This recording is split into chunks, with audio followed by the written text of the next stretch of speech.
প্রশংসা আসলে আমি কার করবো? ডিরেক্টরের প্রশংসা করব, প্রডিউসারের প্রশংসা করব, শাকিব খানের প্রশংসা করব, নাকি এখানে রনি আছেন, মিমি, নাবিলা, নাকি আমার প্রশংসা আমি করব? আমি আসলে প্রশংসা করব প্রথমে সাংবাদিক ভাই বোনদের। কারণটা হচ্ছে আমরা তো কোনো না কোনোভাবে যারা মিডিয়াতে কাজ করি, কোনো না কোনো সময় প্রতিদিনের রাতেই কিন্তু আমরা সাংবাদিক ভাই বোনদের খবরের শিরোনাম হই। এই শিরোনামটা আপনারাই করে দেন। অনেক সময় কোন নায়িকা সকালবেলা ডিম ভাজি খেলো অথবা ডিম পোস্ট খেলো, এটাই দেখেন বেশি থাকে। যাক, তারপরেও আমরা যে ভালো কাজ করার চেষ্টা করছি, একমাত্র আপনাদের মাধ্যমেই এই খবরটা সারা দেশের দর্শকের কাছে পৌঁছাতে পারে। সেই জন্য আপনাদের কাছে আমার অশেষ কৃতজ্ঞতা। আমি আমার অভিনয় জীবনে যদি বলতে চাই যে আমার অভিনয় জীবনের যা কিছু অর্জন বা যে প্রচারণা পরিচিতি, হ্যাঁ, ভালো কাজ তো কম বেশি সবাই করে, কিন্তু সেই কাজটি আসলে দর্শকের ভেতর পজিটিভ ওয়েতে প্রচারটা করতে হয়। তুফান কোন লেভেলের সিনেমা বা আমাদের সিনেমাকে কতদূর এগিয়ে নিয়ে যাবে না যাবে, এটা কিন্তু আপনারা দেখলে আপনাদের লেখনীর মাধ্যমে, আপনাদের নিউজের মাধ্যমে কিন্তু সেটা দেশবাসীর কাছে পৌঁছাবে, আগ্রহ তৈরি করবে, তারা হলে সে সিনেমাটা দেখবে। সেজন্য আপনাদের প্রতি সবচেয়ে বেশি কৃতজ্ঞতা এবং সেই সঙ্গে দাবি, এবং নিশ্চয়ই ভালো কিছু করার চেষ্টা যারা করছেন এখানে, যারা এই শুধুমাত্র এই কয়েকজন মানুষ আমরা বলছি, এই মানুষগুলোর মূল উদ্দেশ্য ছিল কিন্তু একটাই। প্রডিউসার লেভেল থেকে যারা প্রডিউসার আছেন এখানে, শাকিব ভাইয়ের কথা বলি অথবা আমরা যার যা ডিরেক্টর হিসেবে রায়হান রাফি, আমরা সবাই চেয়েছি যে বাংলাদেশে এমন কিছু হোক, সময়টা কিন্তু আমাদের হাতে, আমাদের অনুকূলে। আমাদের বাংলা সিনেমার মার্কেটটা কিন্তু অনেক বড় আন্তর্জাতিকভাবে, আমরা সেটাকে প্রপারলি আসলে ব্যবহার করতে পারছি না। আমরা যদি দুই বাংলার কথা চিন্তা করি, সারা পৃথিবীতে যত বাঙালি দর্শক আছে তাদের কথা চিন্তা করি, এখন চোখগুলো আমাদের আসলে দৃষ্টিভঙ্গিগুলো চেঞ্জ হয়ে গেছে। ইন্টারন্যাশনাল ফিল্ম আমরা দেখি, দেশি বিদেশি অনেক কিছু দেখি, তা সেই মাত্রায় হয়তো আমাদের বাজেট বা আমাদের ইনফ্রাস্ট্রাকচারটা ওইভাবে হয়তো তৈরি হয়নি, কিন্তু তৈরি তো আমাদেরকেই করতে হবে। এবং সেই তৈরি করার চেষ্টার জন্যই আমি কেন এই ছবিতে আমি ইনক্লুড হলাম। শাকিল ভাই, রনি এবং রাফি যখন আমাকে কল করলো যে আপনার সঙ্গে একটু কথা আছে, আসুন, আমি যখন দেখলাম শাকিব ভাইয়ের সঙ্গে আমার এর আগে যতবার দেখা হয়েছে, কোনো হয়তো অ্যাওয়ার্ড প্রোগ্রামে অথবা কোনো ব্যক্তিগত কোনো প্রোগ্রামে, সেখানে ওনার কথাবার্তা শোনার পর আমার মনে হয়েছে যে উনি আসলে বাংলা সিনেমার জন্য মানে ডেডিকেটেড একজন মানুষ, শুধুমাত্র অভিনয় নয়। আমরা অনেকে ইন্ডাস্ট্রিতে কাজ করি, কিন্তু সেটা অনেকে করি শুধুমাত্র রুজির জন্য, কেউ করি সিনেমার স্বার্থে, কেউ করি শিল্পের স্বার্থে।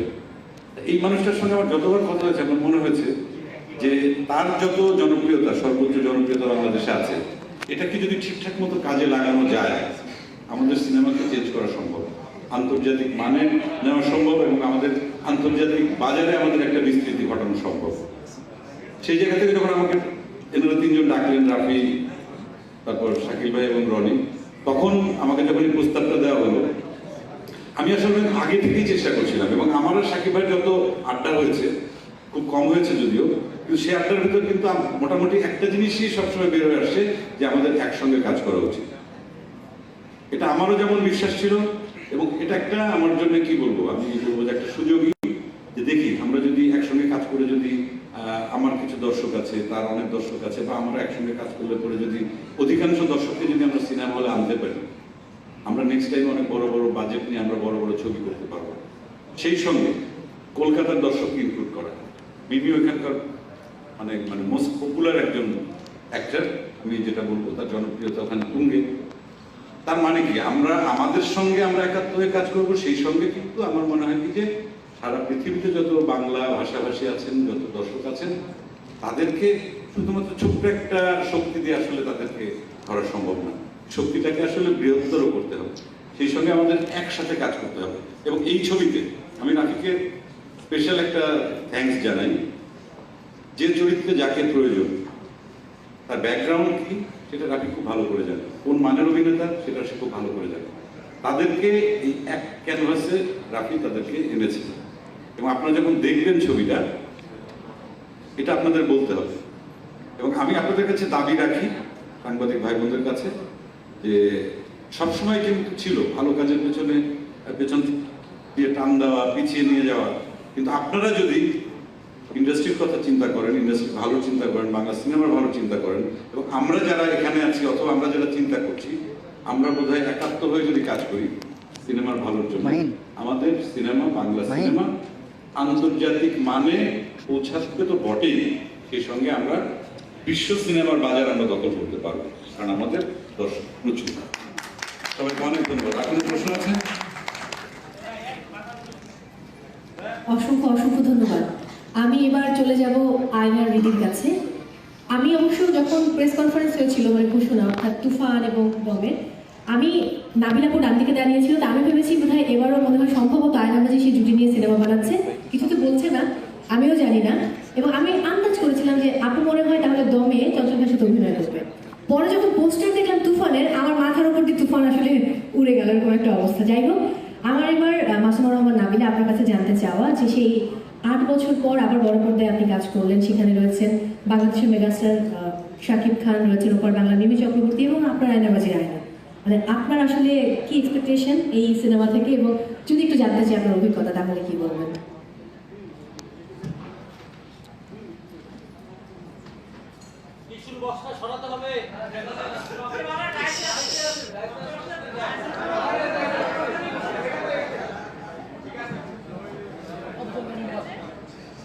সবগুলো সরিয়ে দিব।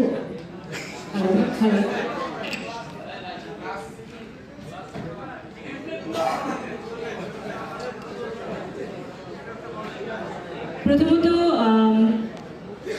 যত সাংবাদিক ভাইরা এখানে এসেছেন, আমার পছন্দের অনেক সাংবাদিক কাপুরাও আছেন এখানে, সবাইকে অনেক অনেক শুভেচ্ছা জানাচ্ছি। সবাইকে অনেকদিন পর একসঙ্গে পেয়ে, বিশেষ করে আমার অনেকদিন পর সবার সঙ্গে একসঙ্গে দেখা খুবই ভালো লাগছে।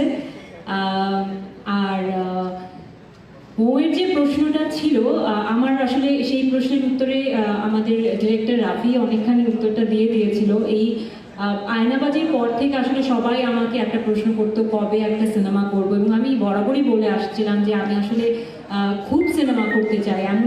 এমনটা নয় যে আমি সিনেমা করতে চাইনি বলে আমাকে দেখা যায়নি, বাট আমার অপেক্ষাটা আসলে অনেক বেশি দীর্ঘ হয়ে গেছিল, কারণ আমি আসলে যেরকম সিনেমার সঙ্গে যুক্ত হতে চেয়েছিলাম ঠিক সেরকম সিনেমা আমার কাছে আসলে আসছিল না, বা আমার কখনো মনোভূত হয়নি বা মনে হয়নি আমি এরকম একটা সিনেমার সঙ্গে যুক্ত হতে চাই, কাজে অপেক্ষাটা একটু বেশি দীর্ঘ হয়ে গিয়েছিল। আর মৌ যে বলছিল আমাকে প্রেস কনফারেন্সে দেখেছে, আসলে তখন প্রেস কনফারেন্সে আমি গিয়েছিলাম, আমাকে আমন্ত্রণ জানানো হয়েছিল বলে আমি নর্মালি দর্শক হিসেবে শুভেচ্ছা জানাতে গিয়েছিলাম আলফাই চৌকিকে। আমি তখনও জানতাম না যে এরকম কোনো কিছু আমার কাছে আসবে। সেদিন রাফির সঙ্গে আমার দেখা, এবং রাফি আমাকে বলে যে আপু একদিন আসো আমার অফিসে, আমি একটু কথা বলবো। তো তখন একটু আঁচ করেছিলাম যে মনে হয় যেহেতু তুফানের অ্যানাউন্সমেন্ট হয়েছে, হয়তো এই প্রজেক্ট নিয়েই আমার সঙ্গে কথা বলবে। তো গল্প যখন আমি পুরো স্ক্রিপ্টটা পড়ি, পুরো স্ক্রিপ্ট পড়ে আমার কাছে জাস্ট আমি পুরো ভিজুয়ালাইজ করে ফেলেছিলাম পুরো ফিল্মটা, যে it's like a cinema hall movie, মানে সিনেমা হলের স্টোরি। মানে আপনি পুরো এটা বড় পর্দায় না, মানে বড় পর্দায় দেখার জন্য একটা যে মজাদার বিষয়টা আছে সেটা এই স্ক্রিপ্টে, এই গল্পে রয়েছে। কাজে আমি যতক্ষণ পড়ছিলাম আমি ফিল্মটা দেখতে পাচ্ছিলাম, এবং আমি রাফিকে বলেছি যে ব্রিলিয়েন্ট। রাফি আমাকে বলেছে যে আদনান আদিব খান লিখেছেন, তো আমার খুবই ভালো লেগেছে। আর সেই সঙ্গে রাফি আমাকে একটা কথা বলেছিল যে তোমাকে সবসময় যেভাবে দর্শক দেখে আসছে আমি আসলে তোমাকে সেভাবে প্রেজেন্ট করতে চাই না, এবং আমি নিজের জন্য তাই চাচ্ছিলাম, কারণ আমাকে নিয়ে সবারই একটা খুব স্টেরিওটিপিক্যাল ধারণা আছে, বা কোনো একটা পার্টিকুলার লুকে সবসময় আমাকে সবাই দেখে থাকে। তো আমিও চাচ্ছিলাম যে সেই জায়গাটা ভাঙতে। তো থ্যাংক ইউ রাফি আমাকে ওভাবে প্রেজেন্ট করবার জন্য, আই এম ভেরি হ্যাপি। এবং সেই সঙ্গে যখন অবশ্যই জানতাম যে আমাদের মেগা স্টার শাকিব খান রয়েছেন, তো সেটা ইজ লাইক দ্য কি বলে আইসিং অন দ্য কেক, মানে চেরি অন দ্য কেক, এর চেয়ে বিশাল আর কি হতে পারতো। সো তুফান আমার করতেই হতো যে করে হোক। তো আমাদের সুপারস্টার ডিরেক্টর রাফি রয়েছে, মেগাস্টার শাকিব খান রয়েছে, এবং অবশ্যই আমি মেনশন করতে চাই আলফাই এবং চরকি, যেখানে একসঙ্গে এসবিএফ রয়েছে। তারা যখন একসঙ্গে তখন আসলে সাহস, ভরসা, বিশ্বাস আরও বেড়ে যায় যে এই সিনেমা আসলে একটা তুফান সৃষ্টি করবে সিনেমা হলে, এবং আমি ভীষণ এক্সাইটেড এবং আপনাদের সবাইকে অনেক আমন্ত্রণ জানাবো। আমি জানি আপনারা আসবেন, তারপরে বলবো যে আরো সবাইকে ছড়িয়ে দেন তুফানের ব্যাপারে, যাতে সবাই দলে বলে হলে আসে। So thank you so much. Nabila, তুমি তুফান রে পায় এনারে ভুলে গেলা। ঠিক আছে ব্রাদার, তাই হয়। দিয়ে দিলাম। প্রথম প্রেম বলে কথা, আয়নাকে বলা সম্ভব না রীতির পক্ষে। তুফানের সাথে অন্যরকম প্রেম, এটা বুঝতেই হবে। আমি এবার চলে যাব যিনি আজকে আমাদের বিশেষ অতিথি, এবং তিনি আজকে উপস্থিত থেকে কিন্তু আমাদের এই আয়োজনটাকে আরো সমৃদ্ধ করেছেন। যখন প্রথম চরকি থেকে ফোন পেলাম যে এই শোটা করতে হবে, আমি জিজ্ঞেস করেছি মিমি চক্রবর্তী আসছেন, বলে হ্যাঁ হ্যাঁ আসছেন, চলে আসো। কারণ আমি ভাবছিলাম যে উনি হয়তো আসবেন না, হয়তো বাকিরা থাকবেন, তো তিনি এসেছেন, এই জন্য অশেষ কৃতজ্ঞতা। আমি প্রথমেই জানতে চাই যে প্রথমবারের মতো বাংলা সিনেমা করা, বাংলা চলচ্চিত্র ইন্ডাস্ট্রি, বাংলা চলচ্চিত্রের যারা অভিনয় শিল্পীরা রয়েছেন উনি, এবং আমাদের কাসিম ভাই সামনে বসে আছে, আমাদের ডিওপি এবং পুরো কলা কৌশলী, মানে আপনার অভিজ্ঞতা আসলে কেমন আমাদের সাথে কাজ করে? এটা চলছে, হ্যাঁ চলছে। তোমাকে খুব সুন্দর দেখাচ্ছে, আর তুমি তখন থেকে অ্যাঙ্কারিং করছো, ইউ আর লুকিং ওয়ান্ডারফুল। আর শুভ সন্ধ্যা জানাই আমার প্রেসের ভাই বোনেদের যারা এসছেন, অনেকক্ষণ ধরে অপেক্ষা করেছেন। আমি কৃতজ্ঞ আপনারা আজকে এখানে এসছেন এবং আমাদের পুরো ইভেন্টটা কভার করছেন, কারণ এটা আমার বিশ্বাস, দৃঢ় বিশ্বাস যে আমরা আজকে যদি বন্ধ ঘরটার মধ্যে একা কথা বলতাম, আমাদের কথাটা পৌঁছতো না। আপনারা আছেন বলেই আপনাদের মাধ্যমে লক্ষ লক্ষ কোটি কোটি মানুষের কাছে আমাদের বার্তা পৌঁছে যাচ্ছে। থ্যাংক ইউ সবসময় পাশে থাকার জন্যে। আর মঞ্চে উপস্থিত সবাইকে সবার ইন্ট্রোডাকশন বা সবার সম্পর্কে ভালো কথা বা কিছু, আমি এগুলো কিচ্ছু বলতে চাই না। আমি মনে করি আমরা সবাই মিলে খুব মিষ্টি একটা প্রজেক্ট তৈরি করেছি। আর আমাকে সেই এত বড় একটা ফিল্মের অংশ করেছেন প্রডিউসার্সরা অ্যান্ড ডিরেক্টররা। সো আমি আপনাদের সবার কাছে কৃতজ্ঞ আমাকে ছবিতে নেওয়ার জন্যে। আর সবাই দর্শকরা যারা আমাদের ফার্স্ট গান উড়াধুরাকে এত ভালোবেসেছেন, তাই জন্যে আমি ধন্যবাদ জানাই। Thank you so much for loving Uradhura. আর সবাই বলছে, সকাল থেকে আমি শুনছি, আমি অনেক সকালে এসেছি, এখানে প্রমোশন চলছিল আমাদের সবার, তো সবাই বলছে যে গেস্ট গেস্ট গেস্ট। আমি বাংলাভাষী, আপনিও বাংলা কথা বলেন, সো আমি বিশ্বাস করি আমরা সবাই বাঙালি। আর আমাকে গেস্ট করবেন না, আমি আপনাদেরই বন্ধু, আপনাদেরই মেয়ে, আপনাদের পাশে থাকবেন, হৃদয়ে জায়গা দেবেন, যাতে আগামী দিন আরও ভালো ছবির উপহার আপনাদের সবাইকে দিতে পারি। আর এটা আমার ফার্স্ট বাংলাদেশি ছবি, মানে বাংলাদেশি ছবি ইন কোটস বলতে চাই, কারণ কি আমি খুবই এক্সাইটেড এই ছবিটা কে নিয়ে, বিকজ তোমাদের সবার প্রিয় শাকিব খান রয়েছে সেখানে। আর শাকিব, আমি না জিজ্ঞেস করেই বলে দিচ্ছি, he was wonderful to work with. And not only he, আমি ফার্স্ট টাইম এই পুরো ইউনিটটার সাথে কাজ করছি। চঞ্চল দাকে নতুন ইন্ট্রোডাকশন দেওয়ার আমার কোনো দরকার নেই, কিন্তু নাবিলার সাথে আমার প্রথম কাজ, সবার সাথে আমার প্রথম কাজ, রাফি ভাই, সবাই, রনি ভাই, শাকিল ভাই, এভরিওয়ান এত কমফোর্টেবল ওরা আমাকে ফিল করিয়েছে যে আমার একটা বার মনে হয়নি যে আমি বাইরে কোথাও কাজ করছি, আমি অন্য একটা ছবি করছি। So thank you so much for making me feel at home, thank you so much. আর আমি জানি বাংলাদেশি মিডিয়ার অ্যাপ্রোচ, রিচ প্রচুর। সো আমি আপনাদের এটাই বলবো যে আমাদের ছবির এত ভালো করে করুন যাতে এটা super duper duper duper blockbuster hit হয়ে যায়, আর ঘরে ঘরে যেন আমাদের ছবির প্রচার হয়, আর সবাই যেন হলে গিয়ে আমাদের ছবি দেখে। Thank you so much. আমার ছোট একটা প্রশ্ন আছে, মিমি, তুমি কোন শহরের মেয়ে? আমি বাংলার মেয়ে। এখন আপাতত ঢাকা শহর, অন্য কিছু ভাবতে চাই না, কিন্তু আমার আরো কয়েকটা প্রশ্ন রয়েছে। একটু আগে আপনি বলছিলেন যে he is the very good human being, wonderful human being, Shakib Khan সম্পর্কে যদি আমি একটু জানতেই চাই, মানে অ্যাজ এ কো আর্টিস্ট তার সম্পর্কে তো আপনি শুনেছেন যে কাজ করার ক্ষেত্রে তিনি আসলে কেমন, তো কাজ করতে গিয়ে মানে আপনার এক্সপেকটেশন কতটুকু ছিল আর রিয়ালিটি আসলে কতটুকু মিল পেয়েছেন? So firstly, Shakib is very good looking. So to work মানে একজন এত ভালো এত সুন্দর হ্যান্ডসাম গুড লুকিং পোস্টারের সাথে আমি এটা ওকে আগে বলে দিলাম যাতে ও আমার প্রশংসা করে but definitely he is very smart good looking and একজন ভালো পোস্টারের সাথে কাজ করতে তো ডেফিনেটলি ভালো লাগে বাট জোকস অ্যাপার্ট আমরা যখন শ্যুট করছিলাম ট্রিমেন্ডাস গরম ছিল আর ও ঠিক এরকমই একটা স্যুট পরে আর এরকম একটা ছিল চুলটা অনেক বড়। হ্যাঁ এরকম একটা লুক ছিল সো মানে একবারও আমি ওর মুখ থেকে দেখিনি যে উফ বলতে যতবার টেক হয়েছে করেছে রাফি ভাই আমাদের খুব বলতো স্পন্টেনিয়াসলি করতে সেটা যতবার রাফি ভাই বলেছে ও ততবার করেছে সো ওটা আমার খুব ভালো লেগেছে ওই ডেডিকেশনটা ডেফিনেটলি ওর ডেডিকেশন আছে বলেই আজকে ও সবার প্রিয় আপনাদের সবার হৃদয়ে সো এটা অনেকটা বড় শিক্ষা আমার মনে হয় ওকে, পরের প্রশ্ন।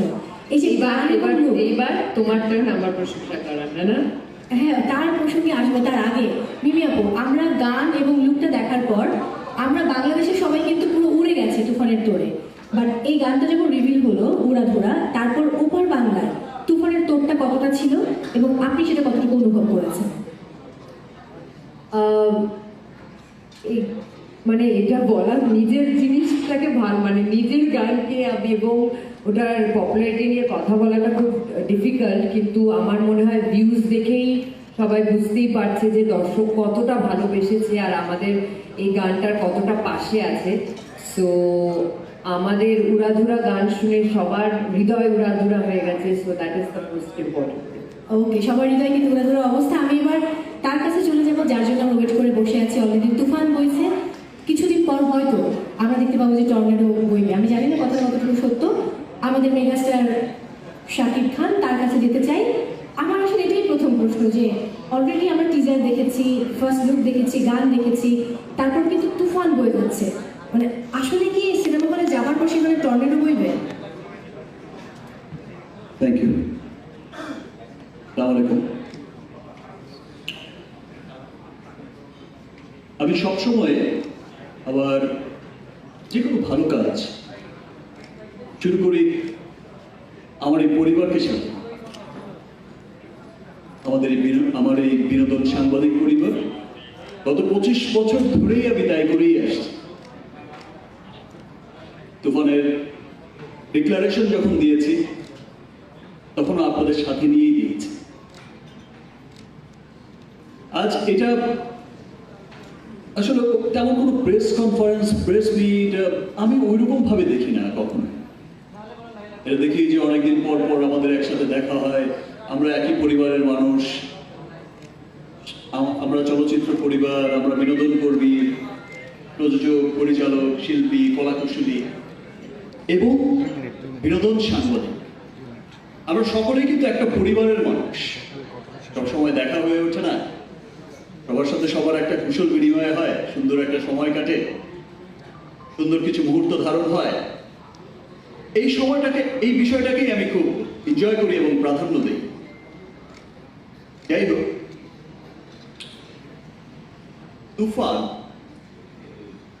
তুফানের আসলে তুফানটা শুরু হয়েছিল সেই দিন আরেক 5 তারকা হোটেল থেকে সকলে একত্রিত হয়ে আমার সুন্দর একটা ছবির সুন্দর একটা পোর্ট্রেট করেছিল রাফি। সেই সময় থেকেই যে মানুষের মনে একটা তুফান উঠেছে, সে তুফান কিন্তু যত দিন যাচ্ছে সেই তুফানের গতি কিন্তু বেড়েই যাচ্ছে। তুফান ছড়িয়ে যাচ্ছে দেশের গণ্ডি থেকে ওদেশ, ওদেশ থেকে বিদেশ। আজ সত্যি আমি খুব প্রাউড ফিল করি। আমি রাফিকে নিয়ে অনেক গর্বিত। আমার কাছে মনে হচ্ছে খুব অহংকার ফিল করেছে।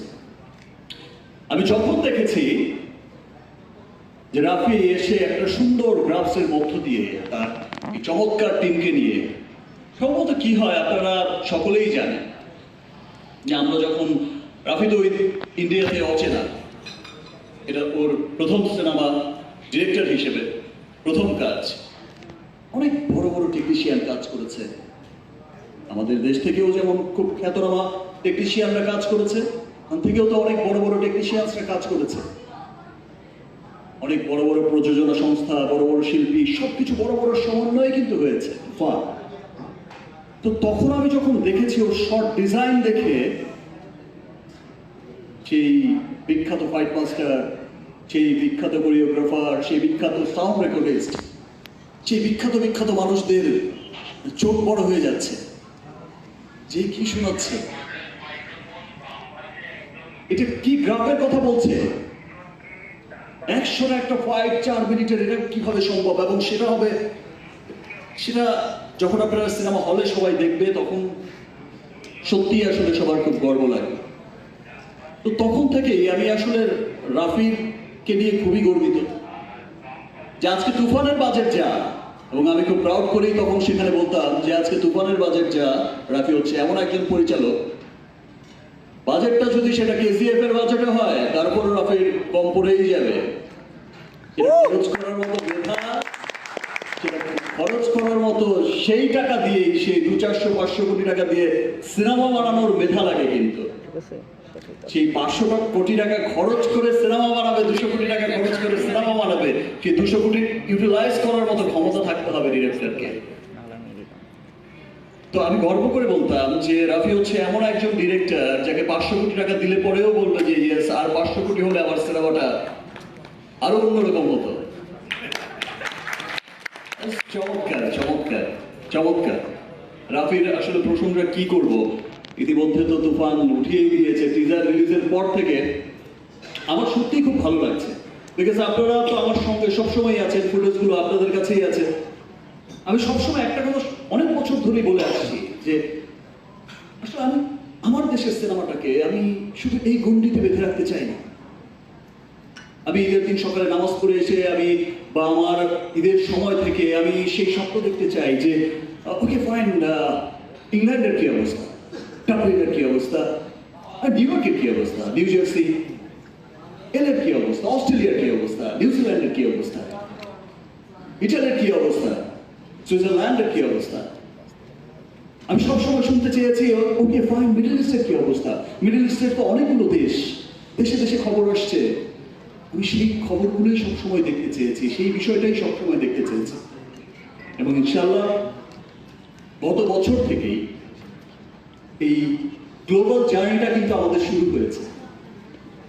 গত বছর থেকেই কিন্তু শুরু হয়েছে ডাবলিনে সিনেমা রিলিজ হওয়া, গত বছর থেকে কিন্তু শুরু হয়েছে বড় পরিসর, এর আগেও হয়তো হয়েছে মিডল ইস্ট। এই যে জার্নিটা গত বছর শুরু হয়েছে, এই যে তুফানটা গত বছর থেকেই শুরু হয়েছে, এই তুফানটা কিন্তু এবছর এসে আরো অনেক বেগবান হয়েছে। আজ সত্যি আমি খুব, আমার কাছে সত্যি খুব ভালো লাগে, আমি সত্যি খুব গর্বিত যে আজ আমি সবসময় যেটা চেয়েছি যে আমাদের বাঙালিদের পাশাপাশি একদিন দেখো আমাদের সিনেমা ইংলিশরাও দেখো।